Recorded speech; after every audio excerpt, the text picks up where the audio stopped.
Hello dear students, आज हम घड़ी से रिलेटेड एक शानदार कॉन्सेप्ट पढ़ने वाले हैं। आज के बाद इस कॉन्सेप्ट से रिलेटेड किसी भी एग्ज़ाम में आपका कोई भी प्रश्न गलत नहीं होगा। तो वीडियो को शुरू से लेकर लास्ट तक देखिए। क्या है कॉन्सेप्ट, समझते हैं। देखिए, दर्पण प्रतिबिंब में घड़ी, क्या है इस बात का मतलब? यदि हम किसी घड़ी के टाइम को मिरर में देखें या दर्पण में देखें तो हमें उस दर्पण में वो समय क्या दिखाई देगा। घड़ी में कुछ टाइम हो रहा है तो वो टाइम हमें मिरर में या दर्पण में क्या दिखाई देगा। आज का टॉपिक और आज का कॉन्सेप्ट यही है। तो इससे रिलेटेड एक प्रश्न हम पढ़ते हैं यहाँ पर। देखिए, किसी घड़ी में 3:35 हो रहे हैं। यदि उसे दर्पण में देखें तो कितना समय प्रतीत होगा। ठीक है, घड़ी में 3:35 हो रहे हैं और इसी घड़ी को हम मिरर में देखते हैं तो हमें क्या समय दिखाई देगा। ये क्वेश्चन है। इस प्रकार के प्रश्न को घड़ी से करने के लिए देखिए क्या करते हैं हम। तो सबसे पहले तो हम इस घड़ी में 3:35 बजाते हैं। 3:35 कैसे होता है? तो देखिए, 3:35 घंटे की सुई लगभग ऐसे होगी और मिनट वाली सुई 7 पर होगी। ठीक है, और घड़ी से इस प्रश्न को सॉल्व करने के लिए हम घड़ी के बीचों बीच एक मिरर मान लेते हैं, एक दर्पण मान लेते हैं। दर्पण की क्वालिटी होती है कि दर्पण जो होता है ना, उसके अंदर जो छवियाँ दिखाई देती है वो लेफ़्ट की राइट में दिखाई देती है और राइट वाली लेफ़्ट में दिखाई देती है। ठीक है, यानी कि दर्पण दाएं को बाएं तरफ कर देता है और बाएं को दाएं तरफ कर देता है। दाईं तरफ वाली चीज़ बाईं तरफ दिखाई देती है और बाईं तरफ वाली चीज़ दाईं तरफ दिखाई देती है। ठीक है, तो ये आप याद रखें। इस प्रकार इस प्रश्न को इस घड़ी से करने के लिए हमने सबसे पहले तो इसमें 3:35 समय यहाँ पर दर्शा दिया है। अब देखिए क्या हो गया, ये घंटे वाली सुई है जो कि इस तरफ है, जो कि इस तरफ चली जाएगी। तो देखिए कैसे, ये 3 से थोड़ी सी नीचे है। 3 के सामने आपका 9 है तो ये 9 से भी थोड़ी सी नीचे इस प्रकार से चली जाएगी। इसको हम डॉटेड लाइन द्वारा दर्शा देते हैं, ये इस प्रकार से। ठीक है, अब आप देखिए जो मिनट वाली सुई है वो 6 से इस तरफ एक कदम आगे है, तो इस तरफ के बजाय ये अब दर्पण में इस तरफ पहुंच जाएगी। तो ये इसको भी हम डॉटेड लाइन द्वारा दर्शा देते हैं। तो ये 7 पर है और ये एक कदम इस तरफ है तो एक कदम इस तरफ 5 पर पहुंच जाएगी।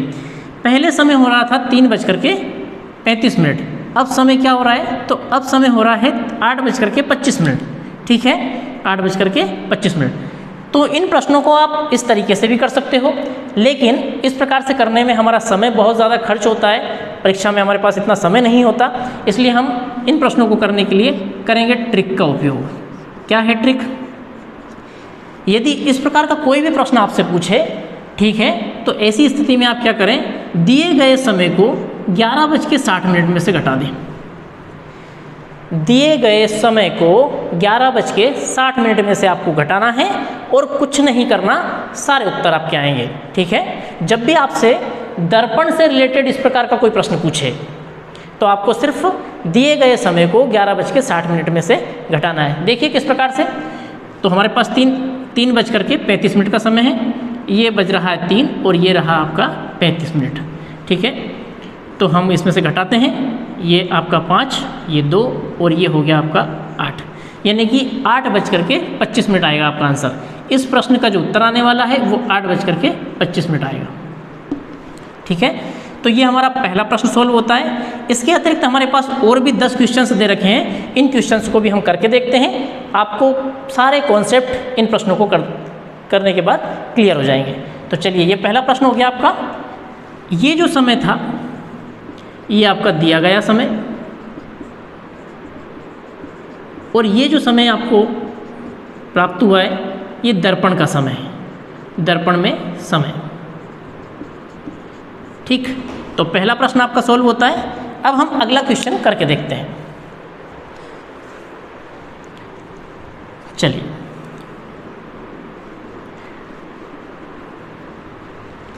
अगले प्रश्न में हमारे पास दिया गया समय 8:50 है। तो हम इसको 11:60 से घटाते हैं। ये रहा 8:50। तो जैसे ही घटाते हैं तो ये रहा 8:50 दिया गया समय।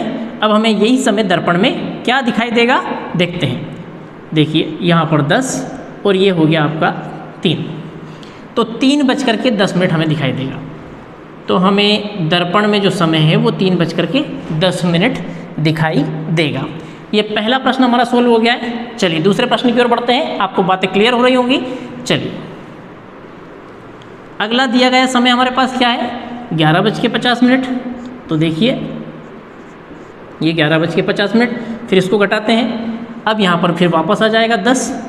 अब यहाँ पर एक हमारे सामने छोटी सी उलझन आ गई है, अब उसको हम समझते हैं। इस प्रश्न को आप बहुत ही ध्यान से देखिए कैसे करेंगे। 11 में से 11 घटाएंगे तो ये आ गया आपके पास 0। अब मैं आपको एक बात बता देता हूँ, एक बात आप याद रखिए इस प्रकार के क्वेश्चन के लिए। 0 0 का मतलब आप याद रखिए 12।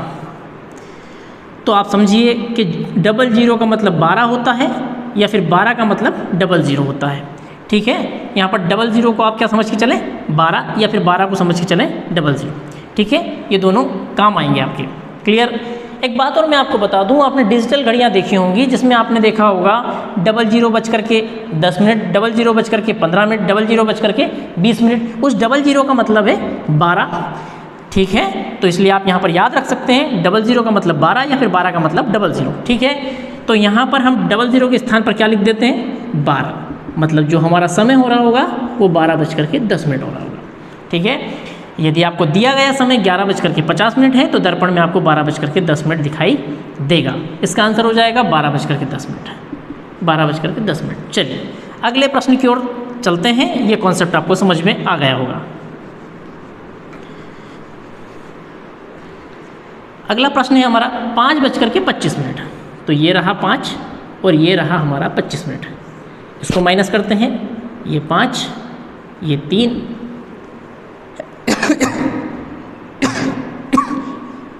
और आपका यहाँ आ जाएगा 6:35।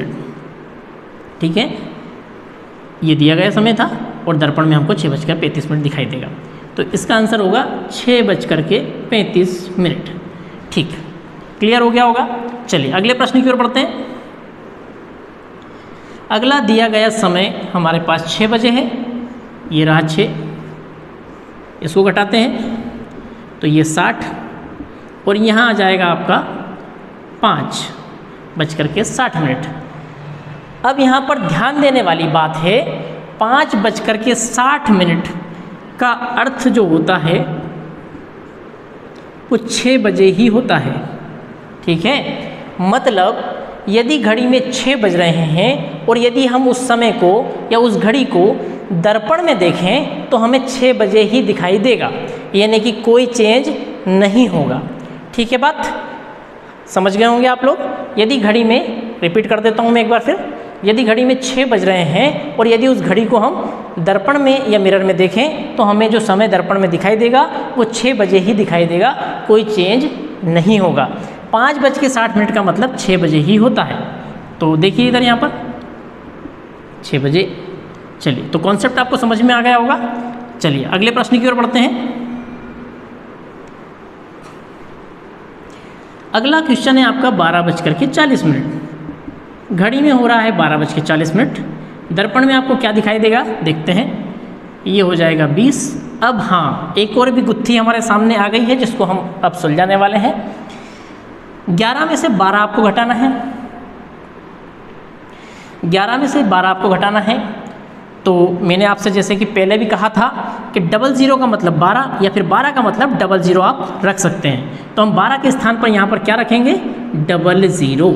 ठीक, 00 जैसे ही रखेंगे तो देखिए इधर 11:20। ठीक है, यदि घड़ी में 12:40 हो रहा है तो आपको दर्पण में 11:20 दिखाई देगा। ये हमारा 5वां प्रश्न सॉल्व हो गया। क्लियर। चलिए अगले प्रश्न की ओर चलते हैं।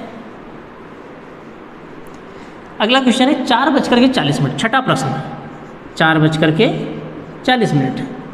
तो यहाँ पर ये 20 और आपका हो जाएगा 7। यदि घड़ी में 4:40 हो रहा है तो दर्पण में हमको 7:20 दिखाई देगा। ठीक, चलिए अगले प्रश्न की ओर चलते हैं। ये हमारा छठा प्रश्न था। अब हम 7वें प्रश्न की ओर चलते हैं। 7वां प्रश्न क्या कह रहा है 6:10। ये वाला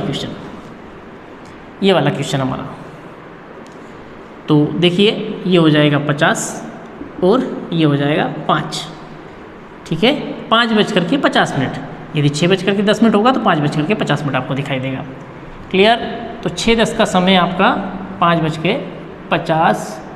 बाकी हम लिखना भूल गए, कोई बात नहीं। चलिए अगले प्रश्न की ओर बढ़ते हैं। प्रश्न नंबर 8। प्रश्न नंबर 8वां आपका 10:20 हो रहा है घड़ी में, तो यहाँ पर आपका 1:40 होगा। 1:40। चलिए अगले प्रश्न की ओर बढ़ते हैं। यदि घड़ी में 7:35 हो रहा हो, यदि घड़ी में 7:35 हो रहा हो तो कितना बजेगा? 4:25। ठीक है, घड़ी में 7:35 हो रहा हो तो 4:25 होगा दर्पण में। चलिए इसका समय हो जाएगा 4:25। और अगला प्रश्न देखते हैं, और आखिरी प्रश्न है आज का। यदि घड़ी में 11:20 हो रहा हो तो समय क्या होगा? तो देखते हैं इधर, और देखिए यहाँ पर 11 में से 11 गया, 00। एक बार फिर यहाँ पर कॉन्सेप्ट की बात आ गई है। ये भी ज़बरदस्त कॉन्सेप्ट और शानदार क्वेश्चन है ये वाला, आपको याद रखना चाहिए इस प्रश्न को। तो 00 आ गया। 00 का मतलब क्या है हम समझा चुके हैं। 00 का मतलब हम यहाँ रख सकते हैं 12:40। यदि किसी घड़ी में 11:20 हो रहा है तो वो हमको दर्पण में 12:40 दिखाई देगा। ये हमारा आंसर। ठीक है, तो ये कॉन्सेप्ट आपको कैसा लगा? यदि आपको ये कॉन्सेप्ट समझ में आया, अच्छा लगा, तो आप इस वीडियो को लाइक कर दीजिए, शेयर कर दीजिए, और चैनल पर पहली बार यदि आए हैं तो चैनल को सब्सक्राइब ज़रूर कर लीजिए। ठीक है, और यदि आप MP पुलिस कांस्टेबल, वन रक्षक, जेल प्रहरी या आने वाले किसी भी प्रतियोगी परीक्षा की तैयारी आप करना चाहते हैं तो गुरुकुल के ऑफलाइन बेस से जुड़ सकते हैं। जय हिंद, वंदे मातरम।